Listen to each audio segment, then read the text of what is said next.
అమరావతిలో నందమూరి బాలకృష్ణ 112వ చిత్రం grand launch. హాజరైన మంత్రులు లోకేష్, దుర్గేష్. పర్యాటక రంగం, సినీ పరిశ్రమ ఒకదానితో ఒకటి ముడిపడి ఉన్నాయని బాలయ్య వ్యాఖ్య.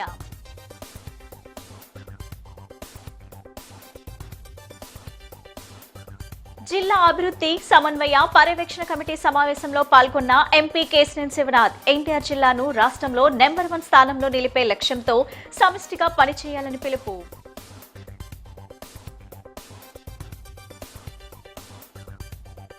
కానూరులో టీడీపీ దిమ్మెను ధ్వంసం చేసిన వైసీపీ. ఈ చర్యపై ఎమ్మెల్యే బోడే ప్రసాద్ ఆగ్రహం. కూల్చిన దిమ్మె పునర్నిర్మాణం. ఇలాంటి ఘటనలు పునరావృతమైతే తీవ్ర పరిణామాలుంటాయన్న హెచ్చరిక.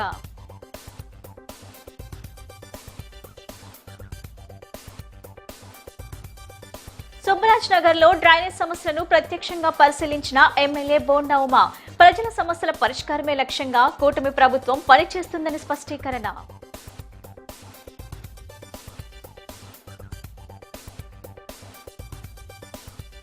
ప్రజా సమస్యలు గాలి కుదిలి భూబంధాలు కార్పొరేటర్లకు వరాలు కురిపిస్తున్నారు. సిపిఎం రాష్ట్ర కార్యదర్శి శ్రీనివాసరావు ధ్వజం. ప్రజలపై భారాలను మోపి పద్ధతులు విరమించుకోవాలని డిమాండ్.